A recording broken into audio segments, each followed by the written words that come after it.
And I welcome you to today's hybrid workshop organized by the S&D Group within the European Parliament about how to design artificial intelligence for all. This is a particularly timely discussion because the European Parliament will soon enter the final stages of negotiations of its position on a regulation for artificial intelligence in the EU. A piece of legislation proposed last year by the European Commission and the S&D Group. It has a number of priorities that it wants to see included in the final text. The aim of today's discussion is therefore to listen to the perspectives of all experts and participants on different issues being touched upon. In order to help the social democratic family in the European House of Democracy to better shape its position and key priorities, making sure that civil society at large and on a local level as well get to have their say in this process. So today's event is being transmitted live simultaneously with 4 workshops taking place in 4 countries. We have one here happening in Malta, and I thank everyone for joining us here this evening. We also have another one happening in Italy. Ciao Italia, benvenuti. Ciao. We have another one happening in Denmark. I allowed myself to learn, and I hope I say this right. It's go aften Denmark. Did I say it right? Yeah, go aften. Go aften. Hola España. Our last country is Spain, joining us as well. Hello, Spain. Hola. So we, of course, have a lot of people watching us this evening from all European countries. So we welcome you all and thank you for joining us. In each country, we are going to be having a 1-hour workshop. And these workshops are going to be happening in local languages. As an audience, you have all had the opportunity to already select which workshop you would like to join. But allow me to introduce the topics of each workshop by introducing now our 4 MEPs all participating in the workshop, 1 in each country. I would like to introduce Alex Ajus-Saliba, who is, of course, the Vice President of the S&D Group responsible for digital policy. Alex, you are here with us this evening, and Malta will actually be focusing on how to protect rights when it comes to artificial intelligence. What do you wish that comes out today from the workshop? So first of all, welcome from Malta, from Paula, from the Malta College for Art, Science and Technology here. Today is a great opportunity. It's a great opportunity for the 4 panels in 4 different member states. A message from our Socialist and Democrats family that we want to put out there is to have an open approach when it comes to discussing all digital dossiers, all digital files, but especially such an important piece of legislation which will be affecting the lives of our citizens. And as a political family, here today we are not discussing a futuristic dossier. We are discussing something which is affecting on a daily basis the choices of our consumers, the fundamental rights of our citizens. Therefore, it is really important in this whole process of negotiations, in this dialogue that we have within the European Parliament, at Council level, at Commission level, to do it right. And one of the most important aspects that we will be discussing here today at MCAST, Paula, is the issue of enforcement, is the issue of giving the right information to our citizens to be able to enforce their rights when such important decisions are being taken by artificial intelligence. Therefore, today we have a wonderful panel here with academics, with students, with stakeholders who will be dissecting this subject in an easy way so that our citizens, those who are viewing this session, will be able to understand what we are doing. Very good, thank you. We promise you everybody's going to make a lot of effort to try to speak about this subject in the simplest ways. And I am sure that was the general rule across the board. So please do stay with us, and I hope you engage yourself in each workshop. I would now like to go to Italy. There we have Brando Benifei. Brando is the S&D MEP, Artificial Intelligence Act spokesperson. Hi, Brando. I have a question for you, if you can hear us. Because in Italy, they are using the Big Brother concept to address the workshop today. How to avoid AI. And in fact, of course, how to avoid AI as an intruder, not to avoid AI. How to avoid AI as an intruder. So Brando, I know you're very passionate about this subject and working thoroughly on the legislative. Is Brando with us? Sì, io sono il relatore del regolamento, quindi sono quello che sta negoziando il testo all'interno del Parlamento europeo, lavorando insieme ad Alex e agli altri colleghi eurodeputati. Sono impegnato, come ora si diceva, a evitare che il regolamento sulla intelligenza artificiale non riesca ad affrontare i veri problemi rispetto al controllo sociale, all'impatto sui diritti fondamentali, al rischio di una società del controllo e diciamo, di sfruttamento dei dati personali senza invece una consapevolezza e una capacità delle persone di poter essere al centro invece dello sviluppo dell'intelligenza artificiale. In particolare nel nostro workshop approfondiremo proprio questi aspetti, cioè come far sì che l'utilizzo dell'intelligenza artificiale sia un'opportunità e non un rischio per diversi ambiti, quelli appunto della libertà personale, del mondo del lavoro, della questione relativa ai diritti fondamentali, ecco, e quindi questo è uno degli ambiti su cui come gruppo stiamo lavorando con particolare enfasi nel negoziare il testo del regolamento, perché vogliamo essere sicuri che ci sia uno spazio per sviluppare un'economia e una forza, diciamo, anche di crescita di un ecosistema dell'intelligenza artificiale europea, ma rispettando non solo i diritti fondamentali delle persone, ma anche la capacità di mantenere la fiducia delle persone. Siamo in una democrazia, senza fiducia non ci può essere introduzione di nuove tecnologie. Questo è un po' il senso del nostro lavoro. Grazie, molto grazie Brando. We now go to Copenhagen in Denmark, where we have the S&D MP, Internal Market and Consumer Protection spokesperson, Christel Schaldemose.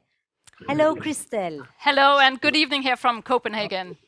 Good evening to you too. Christel, in Denmark, you are tackling AI from a safety point of view.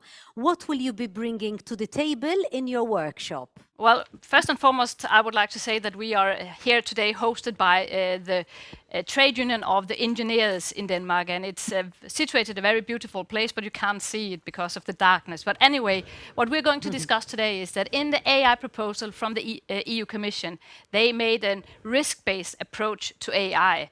But we would like to discuss, is that enough, or do we need to have more? Do we need to have some common principles? Do we need to give users some rights when we're talking about AI? And today with me, I have a very good panel. First and foremost, I have Jens Bostrup, who is going to be our moderator. And then I have two professors in AI, both of them. Thomas, they're called Thomas, both of them as well. And then I have one representing, Nikolai, representing the Danish Chamber for Commerce. So I believe, and then we have good people from NGOs behind us. So I'm looking very much forward to have a good discussion and report back to you on what we think we need to do more and better. Fantastic. Thank you very much, Christel.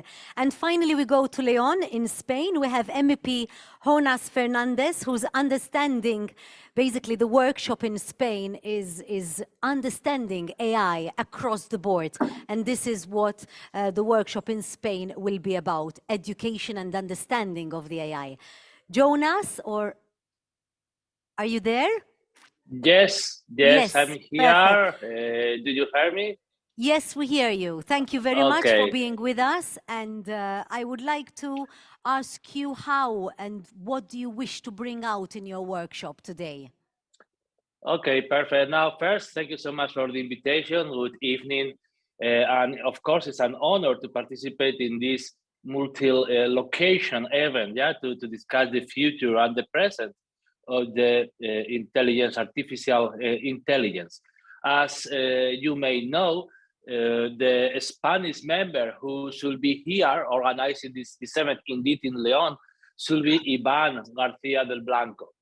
But finally, he cannot be with us because he is unfortunately on a sick leave.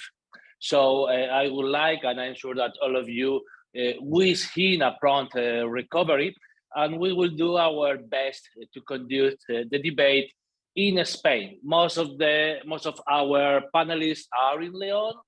I am very close to Leon, but I am in Oviedo, but less than 1 hour from Leon. And I would like to share with you some ideas that Ivan shared to me, because at the end of the day, he is our specialist on artificial intelligence. And Ivan thinks that literacy serves to ensure that all citizens of Europe, and particularly those who has to operate artificial intelligence systems, have a sufficient level of skills, knowledge, and understanding on the benefit and risk that artificial intelligence implies. While we are, indeed, Ivan and Brando and the rest of our colleagues in the Parliament are negotiating the position of the European Parliament on the Artificial Intelligence Act, AI literacy is to be included as a concrete obligation into the regulation in Europe. People, and especially young and elderly, should understand the opportunities and risks of the digital revolution. And to this end, we need to enter into a new age of digital knowledge, what Ivan likes to call a new age of digital enlightenment.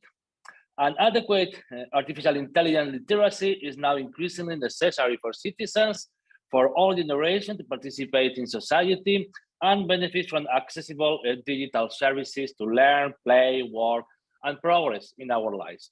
And to discuss on this matter, to analyze maybe with a more cultural or more education perspective, we'll debate with an excellent expert. As I said, most of them in Leon, in Oviedo, but I am sure that we will have a very, very brilliant debate about how we could enlarge the literacy on AI. Thank you so much. Gracias, muchas gracias, Jonas. Thank you for being with us as well. So, as you can see, back to our audience now, we will dive into 4 different but equally important discussions of the legislative surrounding AI.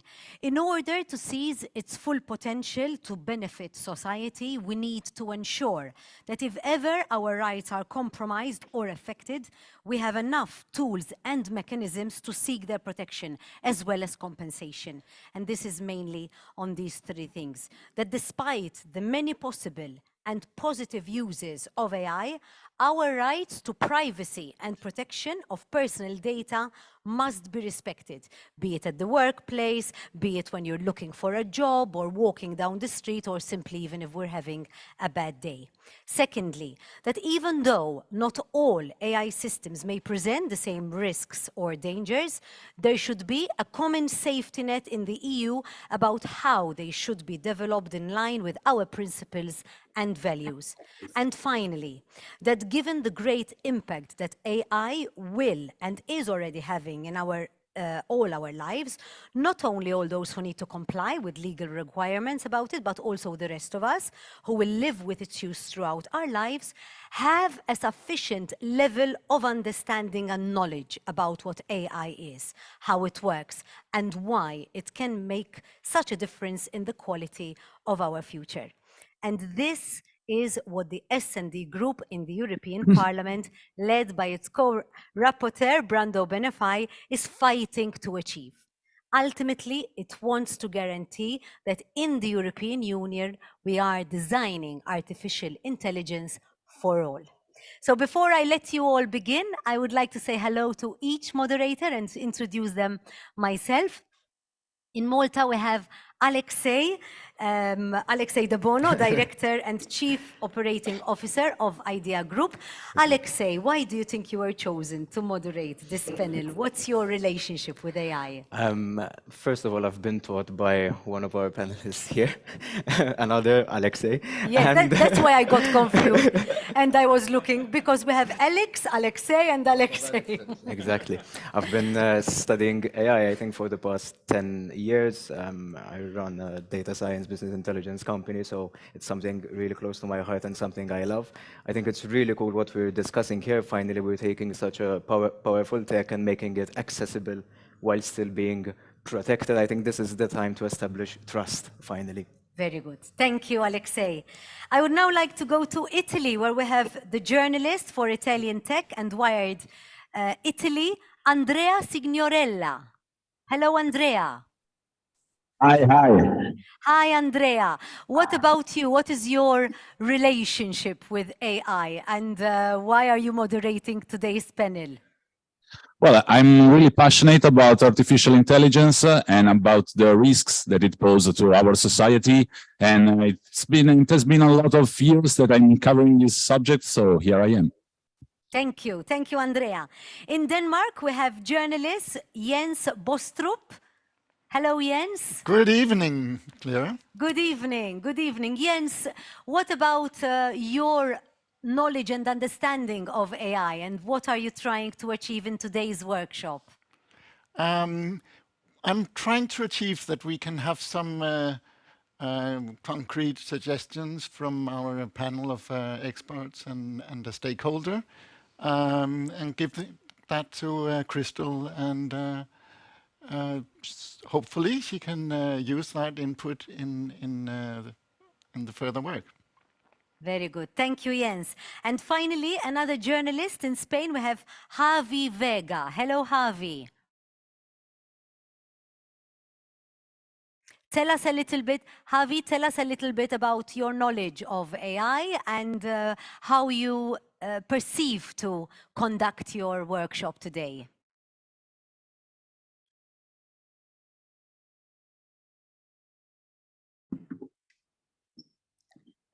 Javi, I may ask you to, sorry, we're not hearing your sound, so there may be a technical problem. Can you try speaking again?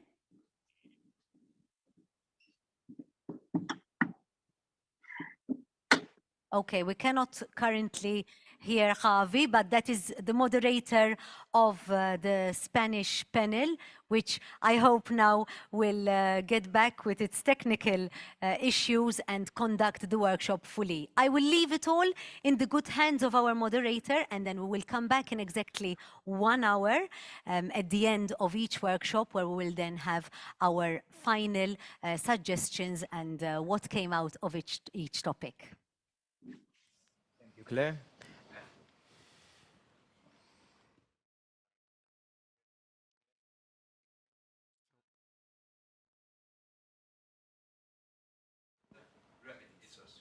I'm on now?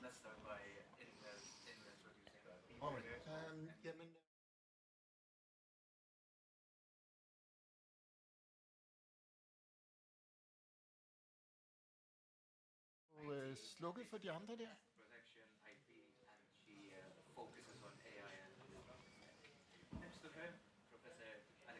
Ellers så bliver det meget svært at koncentrere sig om at tale her. Men altså, god aften og velkommen. Jeg hedder Jens Bostrup. Jeg er journalist på Politikken, og jeg har fået æren af at skulle moderere den danske del af debatten about artificial intelligence, and we are here to talk about the general principles that we are to introduce to the regulations that the Social Democrats are having as suggestions. In 60 minutes, we should have created some suggestions, specific suggestions that Crystal Schaldemose can bring to the Parliament in Europe, the European Parliament, on this topic. First of all, I would like briefly to just mention the suggestions that we are to talk about. The EU Commission and Margrethe Vestager are talking about dividing the artificial intelligence into sections. There's a red box, which is completely prohibited, which is the one regarding physical and mental damages when it comes to affecting the subconscious or affecting children. The other one in the prohibited section is the authorities, public authorities, that they are not to use the artificial intelligence to look into the citizens' private lives, and then it's also to be used in investigation. Only in cases that they are looking for a missing person or something like that. We have another section which is considered as a high-risk section, which is recognizing faces, as they are only to be used in specific situations. In that same category, we could talk about the artificial intelligence when it comes to jobs and social benefits, or if banks are using it to see how to accept people, and if the police is using it to look into certain risks. And the demand is that we always need to see a human investigation into this. The Social Democrats in the Parliament are working on stricter demands and conditions in order to have some higher some principles that we need to respect. We need to have a surveillance by a human being. We need to demand that we always have explanations regarding all the decisions that are made. We need to assure that there is no discrimination, that the systems are fair, and they need to be sustainable. This is it. These are the principles that we are to discuss today. We have 3 questions. We will have 3 rounds. Is it too little? Is there something missing? Is it too much? Are there some suggestions which are too bureaucratic? Or is something wrong? Or what Christel Schaldemose and her colleagues are imagining, is that correct, or should it be different? Then we have a panel here. Nikolaj Junker Nedergaard from the Danish industry. We have Thomas Bolander, who is a professor of artificial intelligence, and then we have Thomas Ploug, who is a professor from a university in Denmark. And apart from that, we have some listeners, participants, people who are interested in this theme, who have some specific opinions on our topics.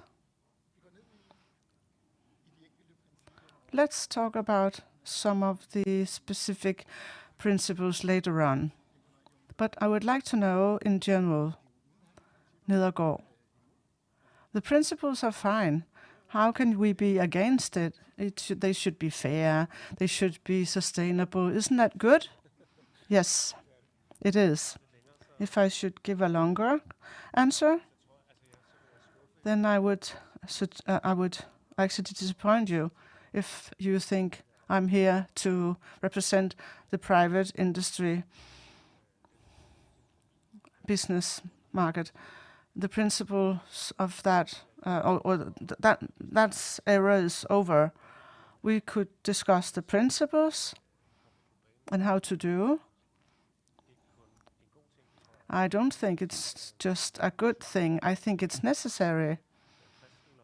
And I want to give some compliments to Christel and her colleagues at the Parliament in Europe.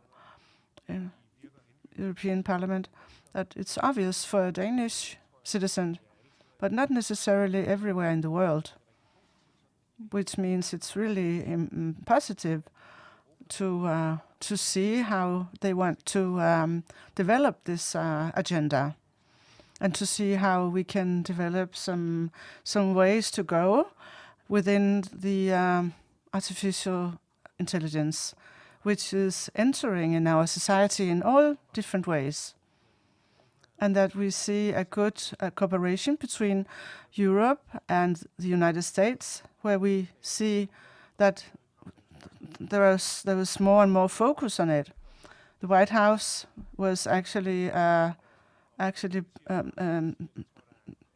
very positive to the theme, and to see how we deal with it is very nice to see. And we should also know that as private persons and as the business section, we shouldn't be too scared of it, of the principles of it. We should actually deal with it in an intelligent way, which would make my members and the companies happy. How should I understand that? You mean that if we introduce it more and more with more and more regulatives, that would be good? Well, not always. It depends.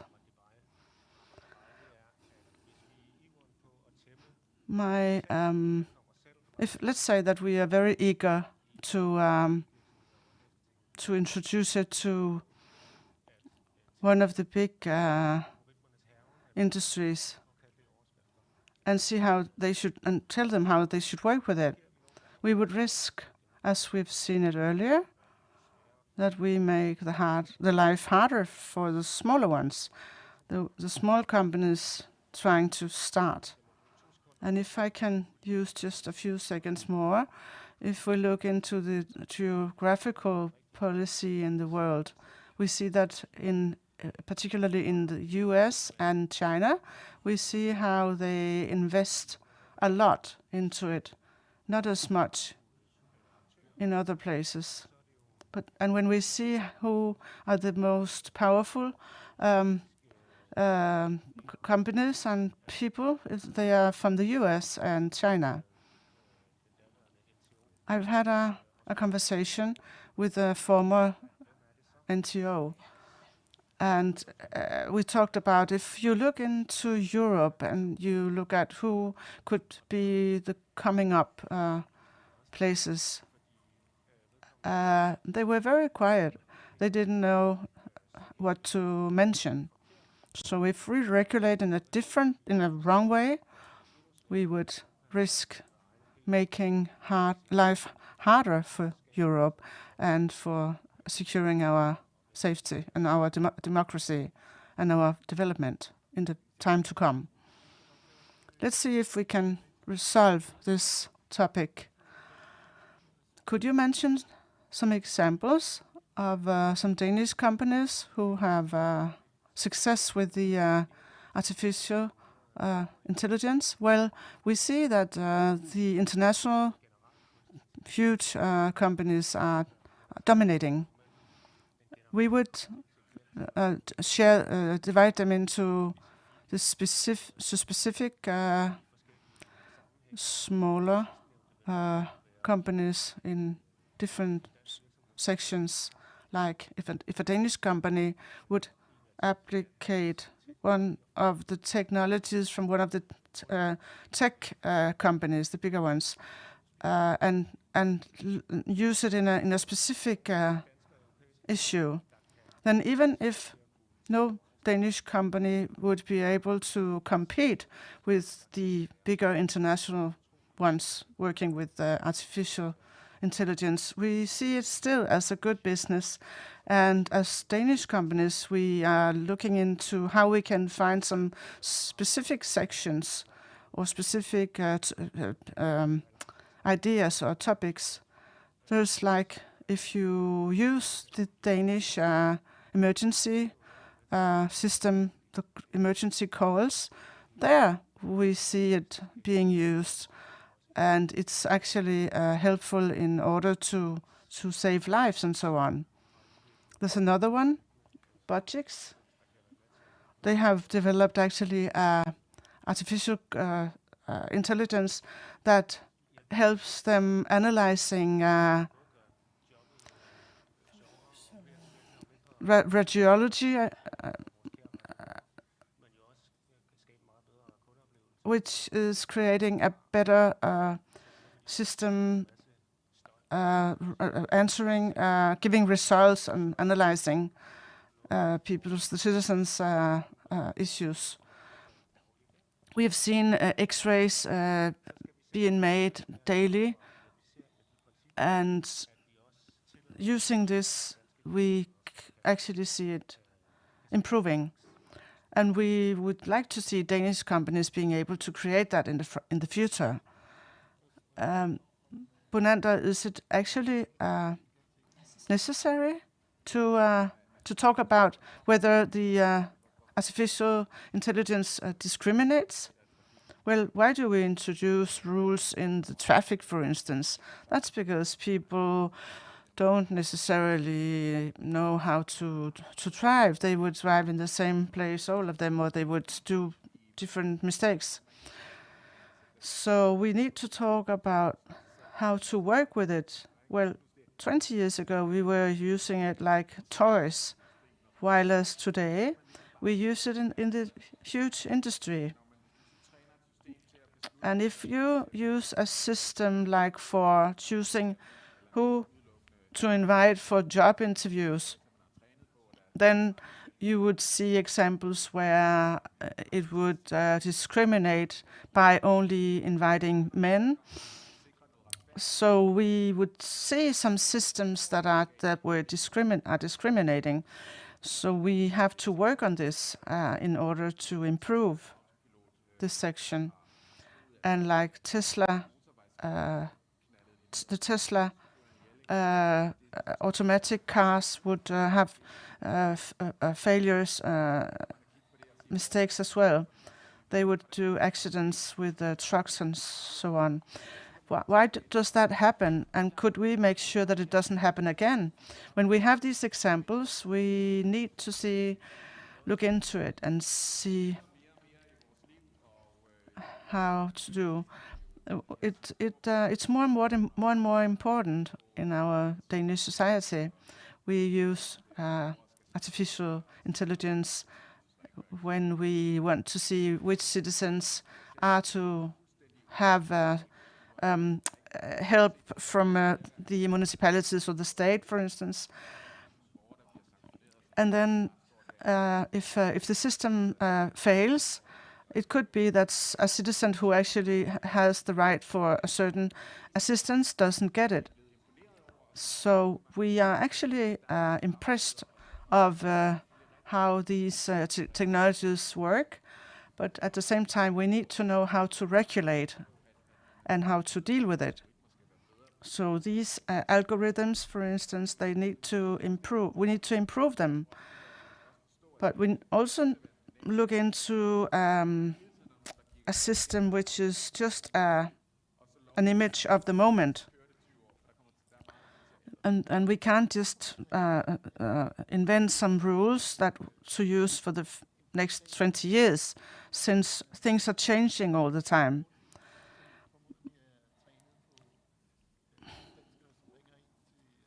But let's say that we talk about the system, the emergency system, where the Danish citizens call in to have help.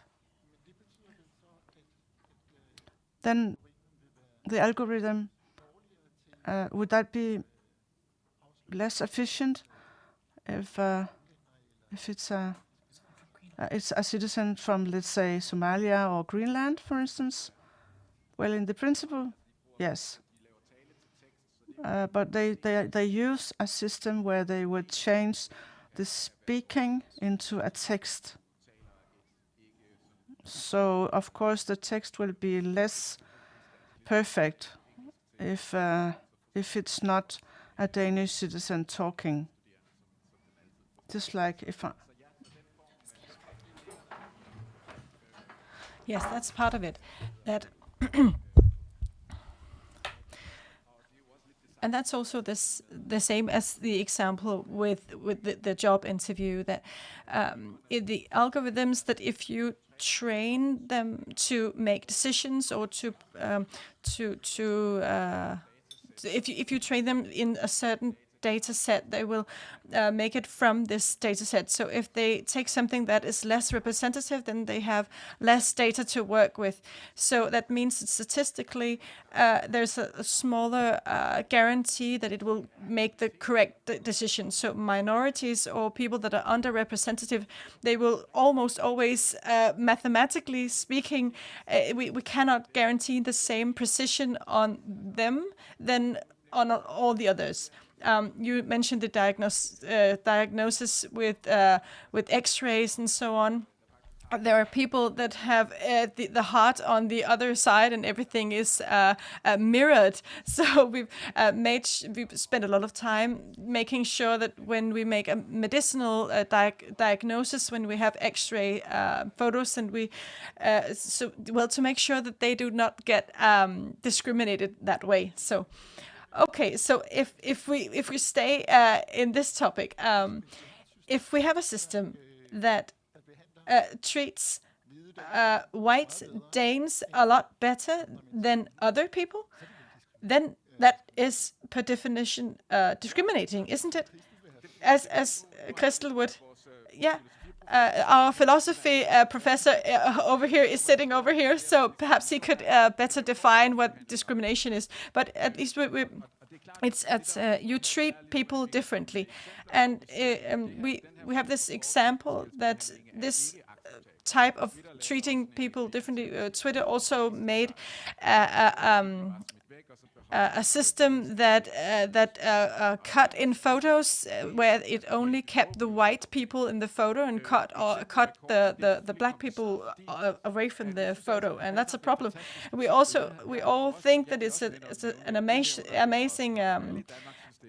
Everybody think it's an awesome example, because here we have AI that does this. So if we all agree that it's a good example, we also need to make sure that in this legislation there's also room for this, and that's when it's not that easy, right? Because what you say, it could be perceived as a kind of discrimination. At least it's not treating everybody equally. And there is a different aspect, because in all this neural network, it's not always that we understand why the algorithm raises the flag. Is this something you would be able to write yourself out of? You might say you just sent the question on to Thomas. Is this something you can write yourself out of, this discrimination? Yes. Well, it depends. Do you have a system that defines whether you need quick help or slow help, if you might say? That it evaluates what needs to be done and so on. Well, you could argument that we all need to be equally important, and everybody should have equal access to the system. You have to make sure that it's equally good at catching on to a heart failure everywhere. But the question is how to achieve this. We all have an equal right to not be discriminated. That's a right we already have, and then we're moving on to how to ensure that we can all exercise this right, you might say. We get risk categories, and we have this health technology, and this is something that can affect people's health, and then you throw it into the high risk category, and then you need to have this surveillance, and then you have to risk evaluate. And here's where the problem arises. So how should we understand that we need to make a risk evaluation? So you say that, okay, here is a risk that you discriminate, and then you just say, yes, do some surveillance. Is this good enough? Or what do they need to do? Do they need to make a demand? I mean, we have to have these very concrete demands to this risk evaluation. The concrete demands for surveillance, something about there's a risk of under-regulation, but there's also a risk of over-regulation. Something about we risk what I might call overkill. If my local supermarket would like to make an algorithm to find out how to divide where the carts are distributed, this would affect my opportunity to buy my ordinary groceries, but that would not affect my everyday that much. But also, if we have to find out through the algorithm how many trash cans there need to be in the airport. Sorry, that's well. Then suddenly it will be too regulated. We risk both under-regulation and over-regulation. I'm thinking about a different example. Margrethe Vestager always used her Spotify account to tell her which music she should hear as the next tune, you might say. Does it make sense to have AI decide this for her? Or, well, no. The problem is we're looking into a future where we have AI everywhere. Everywhere it would have it would decide. I think we should be very critical as to. I think there is somewhere where it doesn't matter, and somewhere where it's affecting us a lot. And the society should have an opportunity to benefit from this. If you have some blank formulas. A form. Sorry, something just. So we just need to exploit it and use this. So, okay, so we're already moving on to the text issue.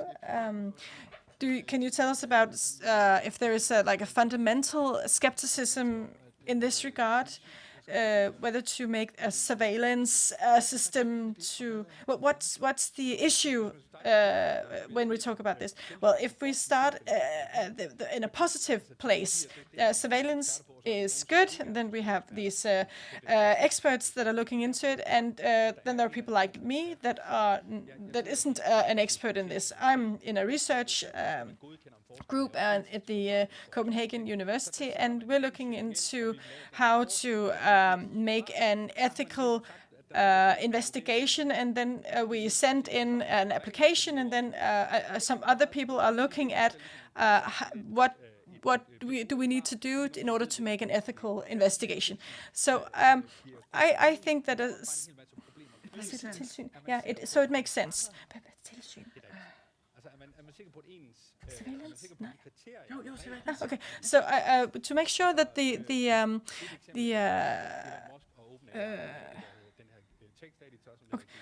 okay. Sorry, I just lost the thread here. And they're very worried in this regard because it can be used to make fake news. We all know that has a huge impact on our society and the choices you need to make and so on. So, but is this a high-risk system, or is it a low-risk system? It can also be used to in your to write text to your local newspaper. I mean, does our legislation always catch all of the dangerous things, or how? Yes, is something that could be completely disruptive for.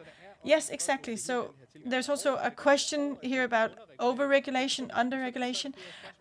This question regarding do we have the correct rules, legislation? Do they catch the right problems?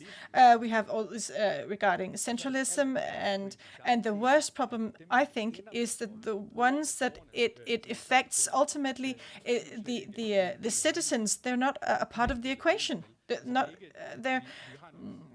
We have some developers, we have some business sector, we have some that make the surveillance. Where are the citizens in this equations? What is the citizens' possibility of giving their opinion? What can I? What do I need to know as a citizen to object against this? You might say. Yes, we will return to the question about the citizen and how they can react to this system. Yes, and we know that these surveillance systems they fail at some point. We all know that. Okay, I see that you have raised your hand. I need to return to you, Thomas. How is it that the Danish business sector is, well, this terrible bureaucracy? Yes, and why are we not further ahead? I mean, I have to disappoint and say that I don't think we're I don't think that we disagree here. The point I was trying to make before is that we have these general principles, and I think, and grosso modo, that when we turn all the cards, then we see the benefit for Danish consumers and for Danish companies. And I think it would be easier for Danish companies to be in compliance with these principles than it would be for a lot of other companies all around the world. We have succeeded in Denmark to be the green forerunner. I think it would be possible, and I think it would give Denmark a competitive advantage. I think it demands political attention, and we need to not make it too much of a hassle for the companies, and to make it crystal clear. And we need, as you also said, Thomas, we need to allow that a situation could arise in Denmark. Also, as your example, is something as low risk as the local supermarket, Føtex, and garbage cans. This question about surveillance, that perhaps there needs to be some tangible surveillance, but we also really need to be careful that this surveillance won't be too, and that it won't be too difficult for the companies to live up to the demands that this makes. We think that it is super important also for the reasons that I mentioned earlier. When are you small enough a company to avoid some of the demands that are made? For example, if there are costs connected to the cost assessment, for example, if you're a company that you have just started out and you have 1 or 2 employees, and suddenly you need to hire a lawyer to check through all your GDPR, whether you're in compliance with every legislation. I have to commercialize this initiative that we in the Danish business sector, we and a lot of other good forces, we call it the brand, D-mærket. We safeguard some principles that ensures a responsible use of data, and we're going to promote this to our member. Sorry, but we have a very tight schedule, so I'm not sure that we can. Let me go over to the other Thomas. Yeah. I'm not sure I believe in this division between high risk or low risk. So, well, maybe I hear some music that I don't really like, but there's a difference between what I see on YouTube and Facebook, and I was actually quite surprised that at first you see an example of something low risk. It mentioned what you see on social media, what you choose on Spotify. People can then you go into some kind of echo chamber with people that maybe they're just depressed or there are some problematic issues. Maybe the cards in the supermarket are low risk, but how? What if you're not an ethnic Dane? Then there are no shopping carts for you. They're locked to each other when you come to the supermarket. So it's a question of making a low risk assessment and maybe to put them into these colored boxes that you talked about earlier. Maybe it's more dynamic than that. So maybe look at it case by case, so you make a risk assessment and say, I would like to use this technology for this application. Then there are demands that you need to have a look at. What can happen if you do this? Actually, the users, what if they get some more rights? Well, yeah, I think so. Yes. We'll get back to that in a moment. Do you have any comments? Very fast. We agree on many things here. The thing about the shopping carts, how should we regulate that? We could think of some situations where they lock if it's not an ethnical Dane who try to take it, or in other situations where we could regulate. Should we have like demands on all the harmless users, or should we say, okay, over here in this situation, I actually appeal, I reject, I deny? Or what should we do? Should we regulate just the specific topic, the dangerous topics we could call them, or should we regulate in general?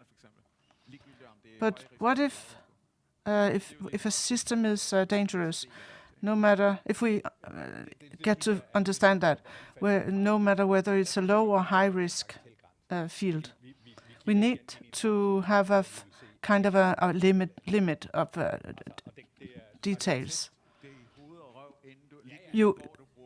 We usually test systems a lot. Well, I would like to know whether the other participants have comments to this topic about risks.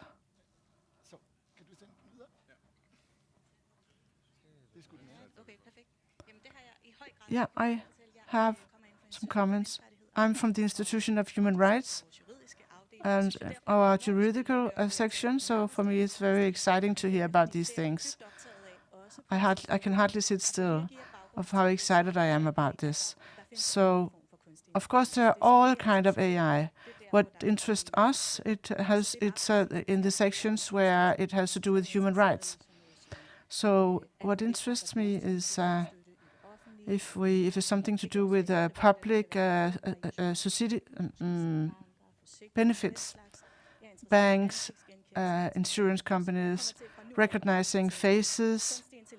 So when I talk about AI, it's when it comes to human rights, which is so important, and it's within rights are included in a huge branch of sections where lots of rights are important. Also, regarding protesting or appealing, well, let's say if we have the approach of wanting to see whether the systems are risky or not, well, it's okay if we have an approach which is looking into the risks, but it has to be dynamic. which means it goes all the way to the list of the prohibition. So the dynamic we have from the low to the high and the prohibited section, it's so important, it's crucial that there's a dynamic in that. As the technology is actually developed to using it in these sections. Let's talk about the example of the shopping carts, for instance. The industry have actually produced them for a certain purpose, but they haven't necessarily seen a specific problem. That's a problem that occurs when we start using them, which means we would need a control by the time. Also in companies that buy them, and also banks and other companies. And the individuals need to know how to appeal, how to protest. And there's a risk in almost all the AI sections. We need to go on, since we have a very strict deadline. We only have 21 minutes left. So, Crystal, is there anything of what you have heard that you can use for something? Yes, of course, really. Some of the examples that has to do with discrimination and the shopping carts, there could be something there. But anyway, I think personally that we shouldn't do things, create too much bureaucracy. It shouldn't be too heavy. We are all different. And there's a good point in the fact of being able to protest or appeal. But what we want to do with the general principles, and when we look into developing AI, we need to understand what the consequences are, and we need to respect our privacy. We need to include it when we create something, when we produce something.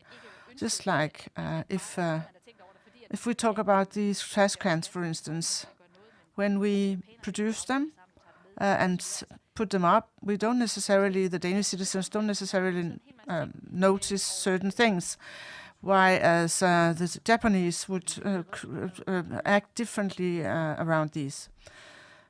But now I want to know, you were talking about, you think there's too much regulation.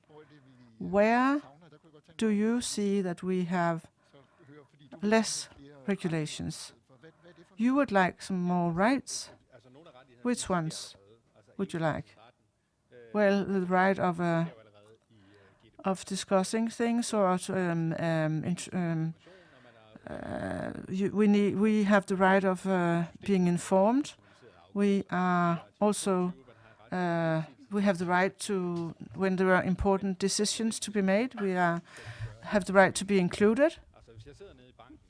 And if, let's say, the bank, I'm in the bank, and they tell me that you don't have any credit, and I would say,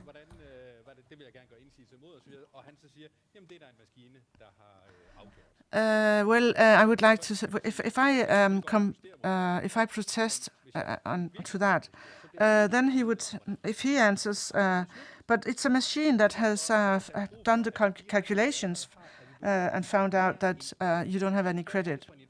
So I would like to discuss which kind of information is it that we have.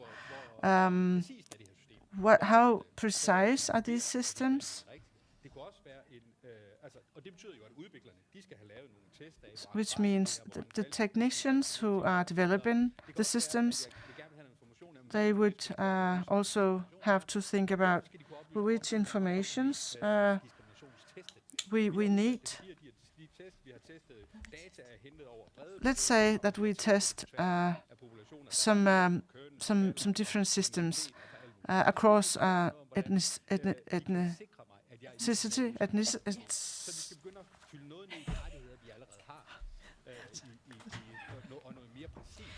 Maybe something more precise within these rights. Yeah. Can we use AI for that? Well, no, that's more GDPR. Perhaps there are other rights that you need to have that do not exist in GDPR or AI as it is now.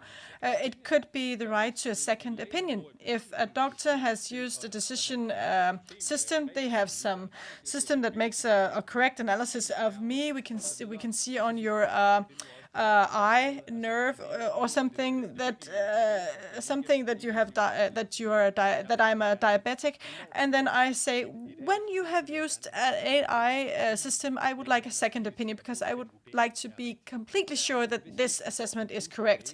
There's also a risk that you, as a doctor, that use the system, that you listen maybe too much to the system, that you believe more in the system than your own opinion. And I know that it's easier in a busy everyday schedule, that it's easier to just listen to the system, but I would like to be sure of the correct diagnosis. So perhaps there's sometimes a need to dive deeper into certain aspects, but are we all forced to be assessed by a system? Yeah. Well, a third possibility, a right, is some people have a very dystopic view on this. Suddenly, a Terminator comes out of the blue, and people, some people say it's not going to be like that. It's completely harmless, and we can have these concerns that sometimes you can say, in my public case process, I would like it to be only humans that decide this, and perhaps this costs more money, and perhaps in the future the citizen has to be the one to decide, for example, when it's something medicinal, that it needs to be only doctors that define the patient's illness or whatever it could be. Yeah. And I know that you've taken a look at, you've read more about these suggestions. You think there's something lacking? Yes, well, maybe there are some things that are more dependent on each other than you might think. There's something about this human supervision, that some people are have control over this. And then there's something more that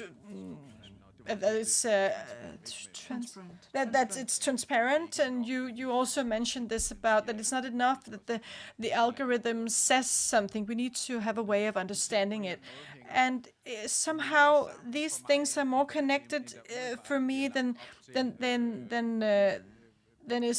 what was the original perspective. And as Thomas says, if we take this example with the diagnosis at the doctor, and for example, the system says the only thing to do now is to saw off the leg of the patient.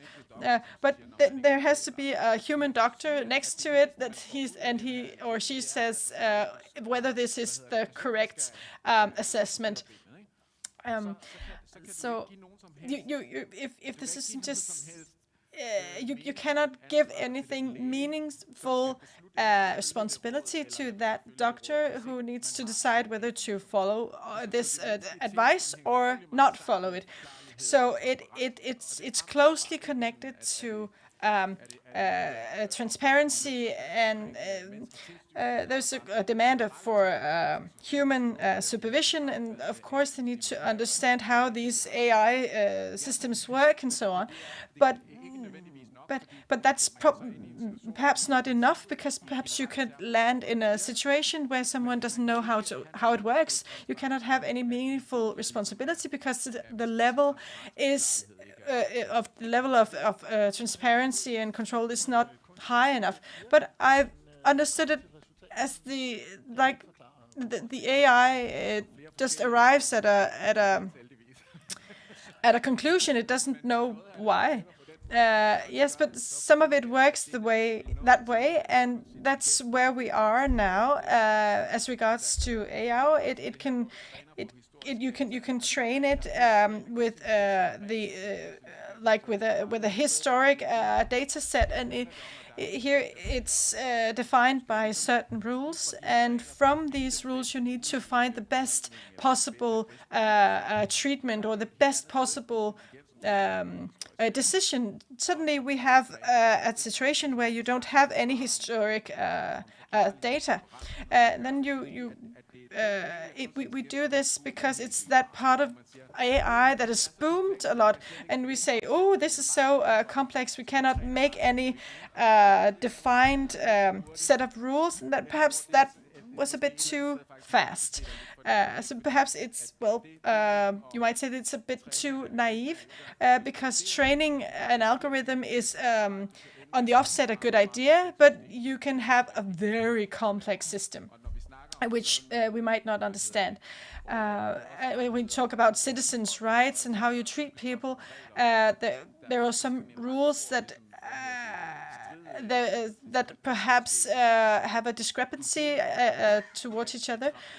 So the idea of making decisions based on historic data and the training versus the rules and the fundamental rights that we need to be in compliance with, the sanctioning or the assessment of whom should receive help, such as cleaning and so on.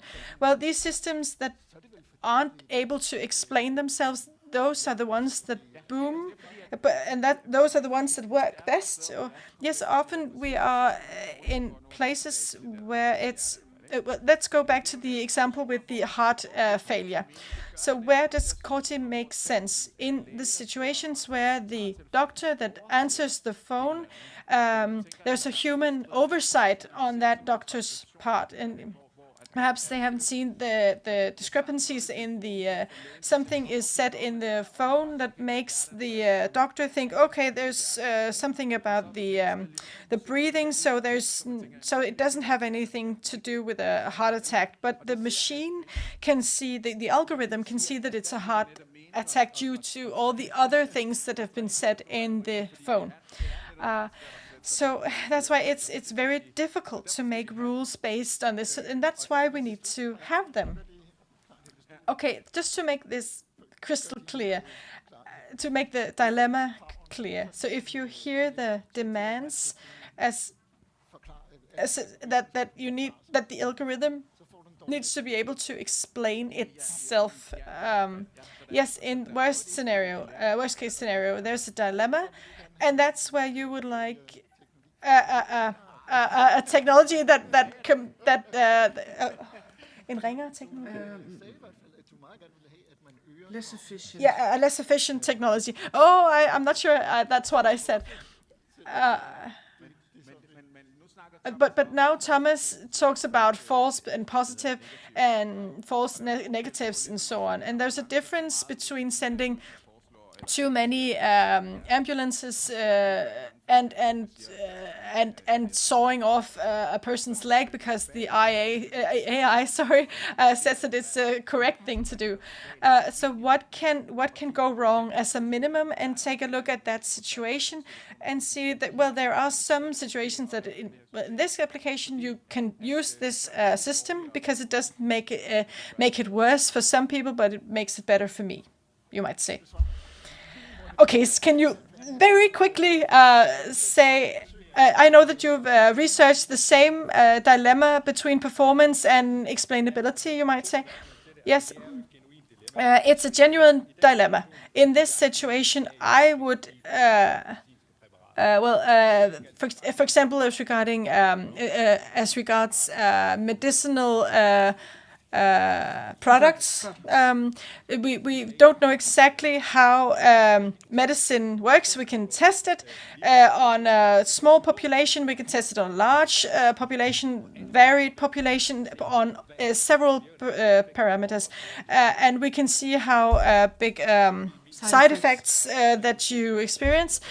I had a look at an article that was made in England, and they talked about predicting heart failure, and they tested it on 380,000 patients where there were no heart failures in their family previously. And then they tested it together with the statistic model from the US, and it hit 7.4% more precise. It's not able to explain why. It was also on both false negatives and false positives. It's not able to explain it, but you can see that there's a better performing algorithm. Should you then so it wasn't acceptable, but it was a better AI, but it was not able to explain why. So we could see that it had been tested, so now we use it, and so on and so on. Okay, so Christel's suggestion as to that you need to be able to explain the AI system. So yes, you need to explain the definition of explanation should be so that we need to define the assessment from a medicinal point of view, you might say. All of these explanation, we need to... Well, time is running out. Now maybe we should hear Annette. Annette Højrup. I'm from the organization Think, and we are working with the profits that the citizens, users can have. And I don't think it would be necessarily better at the hospitals if we didn't have algorithms, because it makes our brain wiser, and that in high-risk situations, we are able to use it, and we can complain in cases we need to. And we are also able to understand what's happening. And the information we have so far is not enough. We know that we are working with an obligation of informing once we work with things, but it's not enough. So when we look into it today, we see that we don't have enough rights. And it's important to look at the rules that we already have in regarding AI, regarding bias, discrimination, and also in the situations where we don't understand what it means. And we have today we have help in target in when it comes to physical and mental injuries, but not when it comes to the economical injuries or issues, like announcements where they advertise loans with high interests, that they are using algorithms to look into where people are weak and wanting and needing to take these very expensive loans. So we would like to see them changing it into high-risk section. We want to work with what we in general need when we are consumers, as citizens, and to see if our rights are enough. Can I hear your comment very briefly? I'm from KMD. It's a company, IT company, a tech company. Let's say we would have rules, create rules where we say that we need rules in every spectrum of AI. But what about in situations where we don't use AI, but we still want to see how to use the trash cans, for instance, as an example. And I like this categorization of low risk and high risk. But I also want to see that, I know that we need to see how predictable things are. I agree in these things. But let's say if a regular company, if we work with that, then we think we know more or less how they work. But what about these examples of trash cans, for instance, putting them into low risk or high risk? That doesn't go. It needs to be predictable. I agree with our member of Danish industry. But it's actually up to the commissions whether how to create these guidelines. Let me say something briefly. I don't understand exactly what you mean about this predictable issue.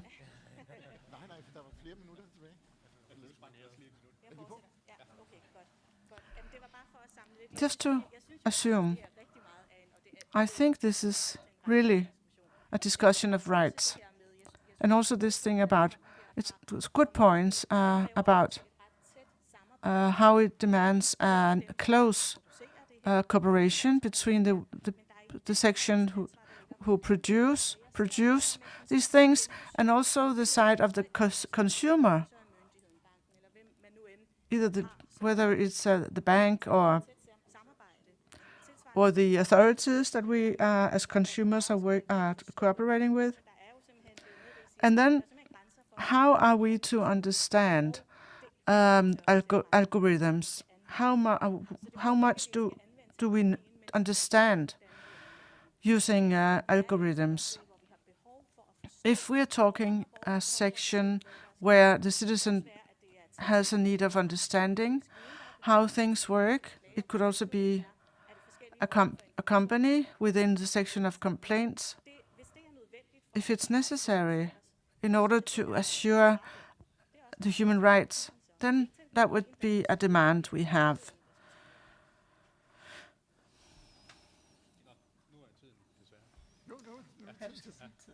Time is up. Time has run out. Let's just conclude as we did before. Are there some specific things you can bring on with you? Yeah, I'm a little insecure about how to handle the thing you were talking about, like where you talk about Spotify, Netflix, how they recommend us using it. Like in digital services where the legislation says that you cannot have a systemic risk. Could we imagine that some of the things we are talking about within this health section, for instance, we can't, of course, handle the whole world at the same time. But I'm glad to share this with you. Let me come with a brief comment to this. There's an idea here of a higher flexibility in the categories. Instead of regulating the whole bottom line, we could also change them. Hej, velkommen tilbage alle sammen. Now give the floor to each country. Of course, the MEP of each country participating will give us an overview of what the main fruit of that debate, of course, was today. We have around 5 to 6 minutes each to share between each country, and then, of course, we will have our final and concluding remarks. I would like to start with Malta, since we are here. Alex, I'll give the floor to you. Please do let us know, let the rest of the people know watching us what this debate in Malta here was about. So first of all, we had a very interesting debate. Thanks a lot to all the panelists and also to academics and also other stakeholders who participated in this very insightful discussion. We tackled one of the most important aspects of the AI Act. It is useless to do all these safeguards without having a mechanism to be able to enforce what we are putting down on paper. And enforcement, redress are fundamental elements in this concept. I think that our discussion related about the importance of having a human-centric approach, which is totally in line with the priorities of our political family, with the priorities of the S&D political family, and we touched upon the importance ultimately to have more awareness from our users, from our consumers, to be able to enforce their rights. Again, it is useless to have all these mechanisms in place without having a situation whereby our citizens will be aware on what is going on, therefore the importance of having information, therefore the importance of having explainability, and we touched a lot upon the issue of explainability, the complex systems of AI, the intrinsic use of data, and the difficulties that we have ultimately also to pinpoint our fingers on what is going on and who actually is having this responsibility. So ultimately, this was a discussion dealing with not only the initial draft deals with the issue of public enforcement. We want to take it stepping it up.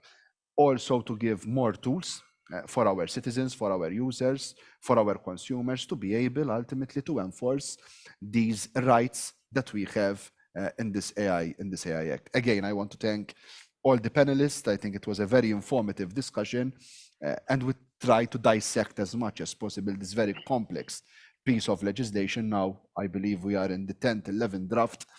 During the negotiations, the draft is always building up with more ambitions.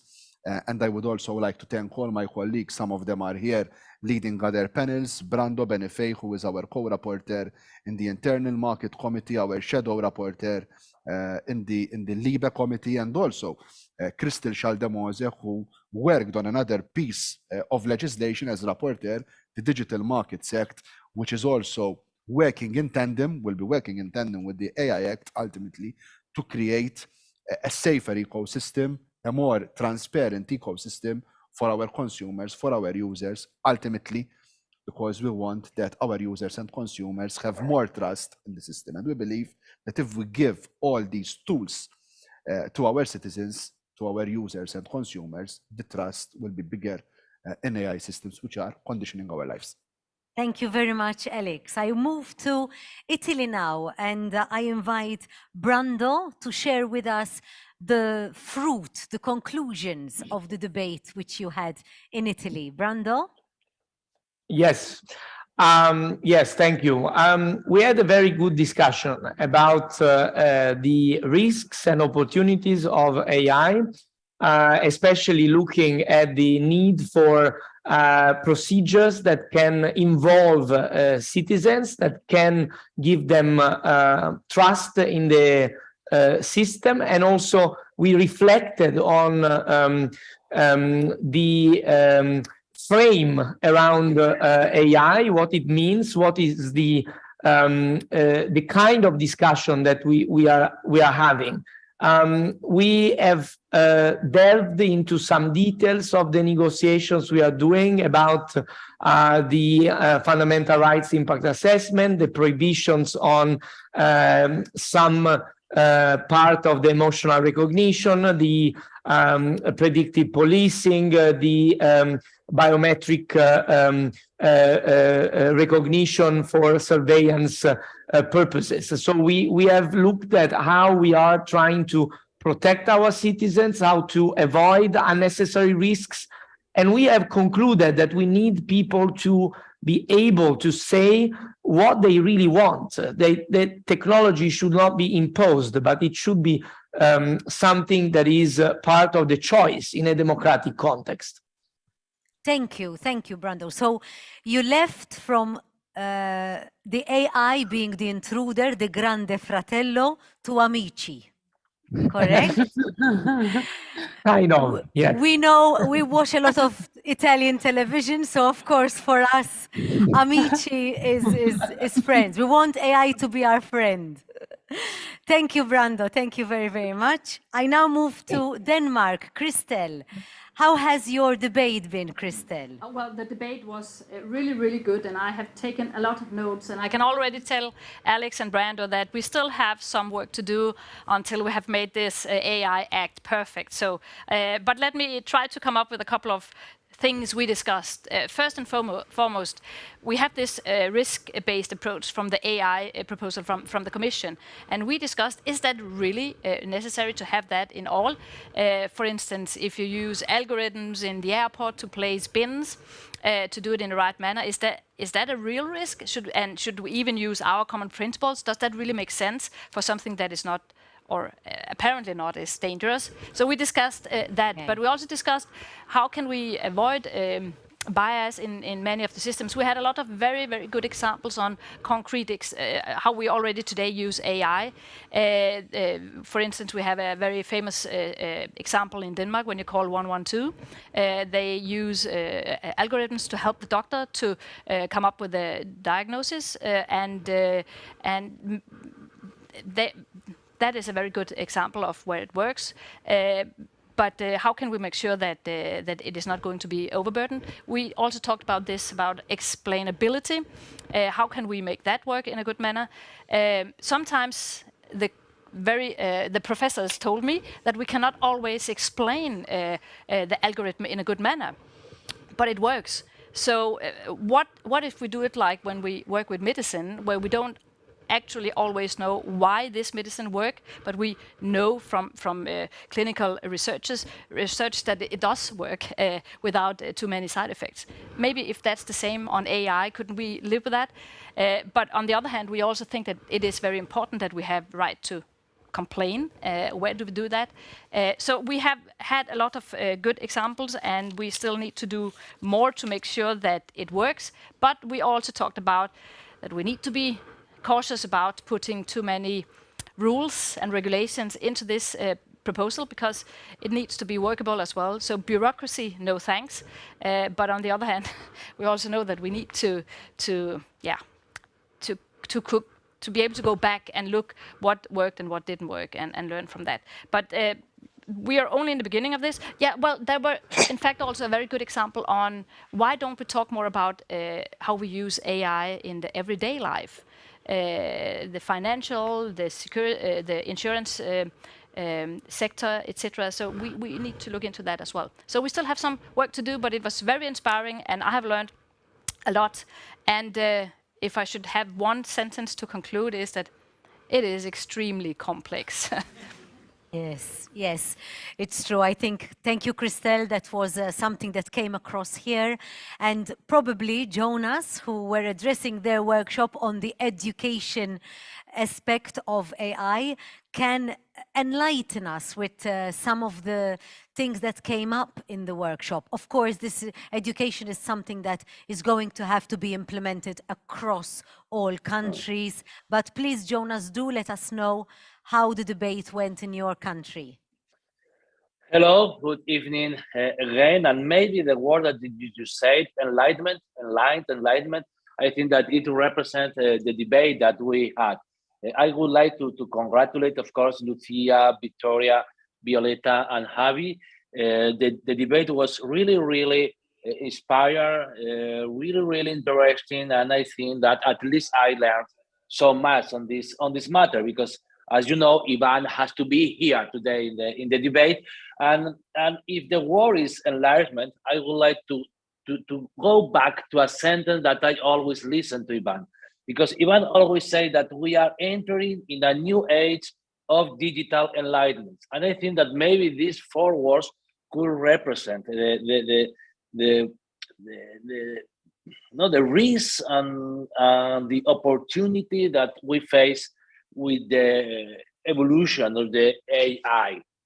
And in the debate, we debated that the European Union should become global leader in AI, and the European Union should pioneer a regulatory framework on this matter, the first of this kind in the world, as we did in other aspects, in other sectors in the past, as we do every day, which will champion human-centric, as my friend Brando said before me, anchors in human rights and guided by ethical guidelines.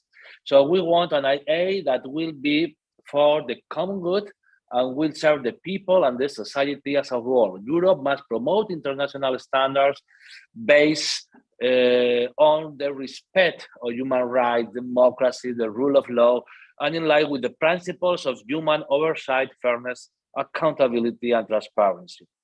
In the debate, we analyze how we could improve the level of the education. We analyze the difference inequalities that there are also in the developing on the AIA. There are territorial and physical inequalities, gender inequalities, reach inequalities, or income inequalities. And I think that we as social democrats, we have to take time also to analyze the impact, the redistributional impact of these new technologies in our life. Thank you so much. Thank you for this opportunity. Take care, Ivan. Thank you so much for the debate. And I am sure that next week in Brussels or in Vienna, we will come back to our work to develop this new regulatory chapter on AA. Thank you so much. Thank you, Jonas. Thank you all for your contribution. Do stay with us. We have now concluding remarks, both from Alex and Brando. Let's start with Alex. Alex, first of all, before I come to the question I have, what curiosity do you have now about each debate that went on in other countries from the little you've heard? I think that we are very much on the ball when it comes to the negotiations, when it comes to our priorities as an S&D family, with all our rapporteurs in, if I'm not mistaken, 5 different committees in the European Parliament, apart from the 2 main committees. So what the academics, what the civil society has told us today is ultimately being already reflected, and we will continue to reflect on that in what we are going to continue to do in the next couple of weeks until we conclude the first part of the negotiations, to have a solid position in the EP,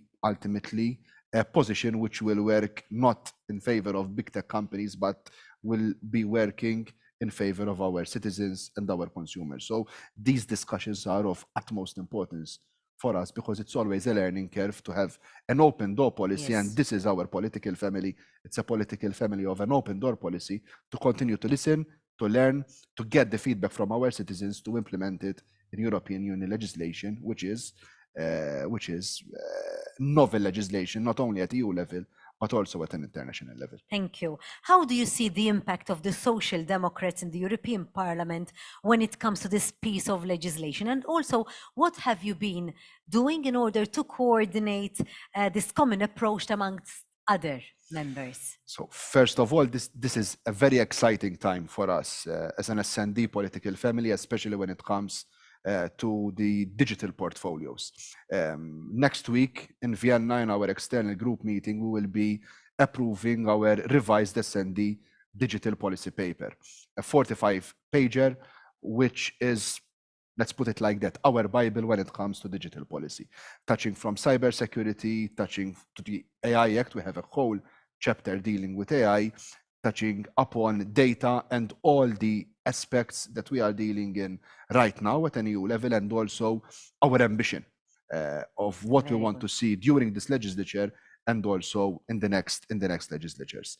So as I said in my remarks, we are trying to keep an open approach as much as possible.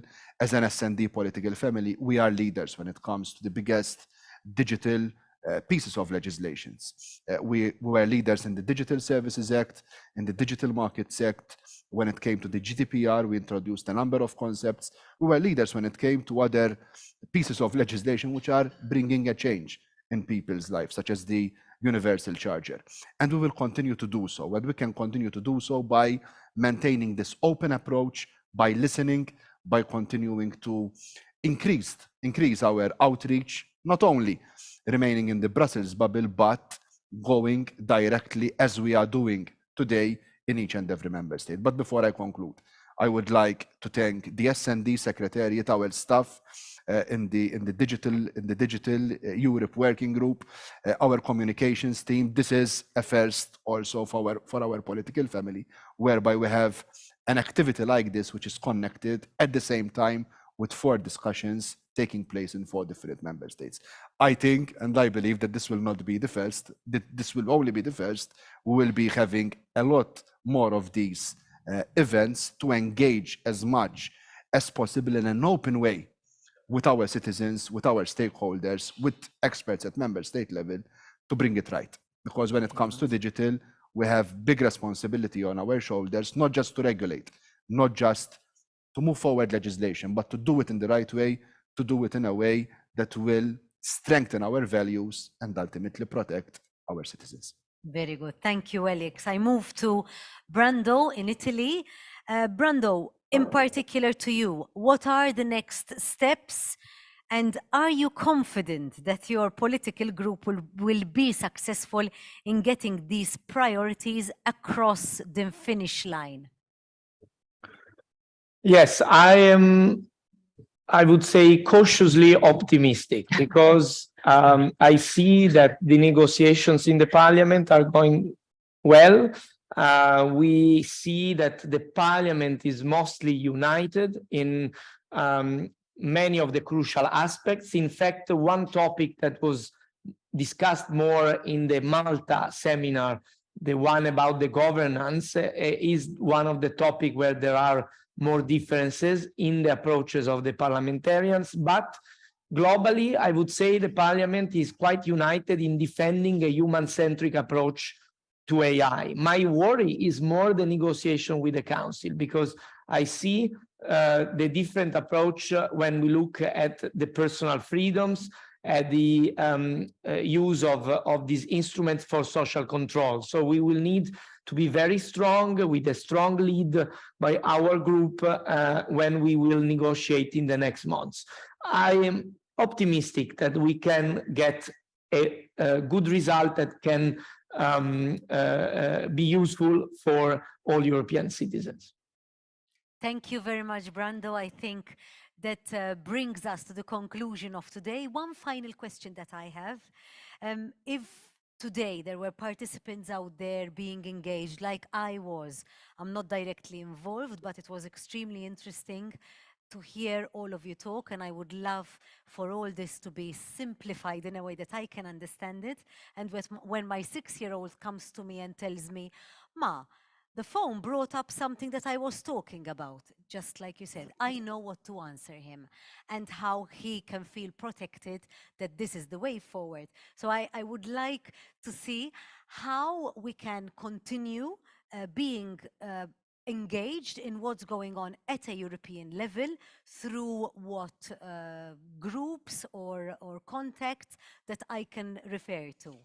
So first of all these discussions will be all online on all the S&D platforms, on Twitter, on Facebook, on Instagram, on all our channels. So all those who wanted to follow the 4 discussions, 4 very interesting discussions that we had, but they had to follow the Malta discussion or the discussion in Italy without being able also to follow the other discussions. All of these discussions are recorded and will be on all our platforms.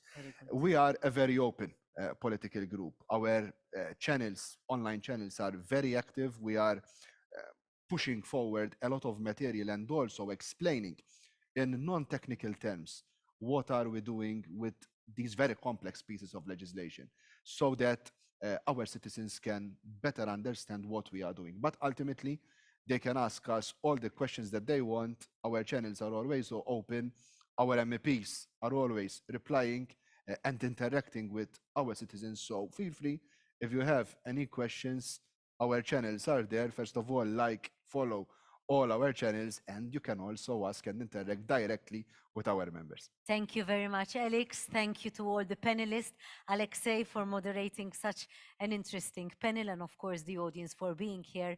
And my thanks goes to also to all those who participated in Italy, in Denmark, and in Spain. Thank you very much for asking me to host this incredibly interesting workshop today, which was hybrid, and I hope to see you all again in the future events that S&D Group will be organizing. Wish you all a very good night. Thank you.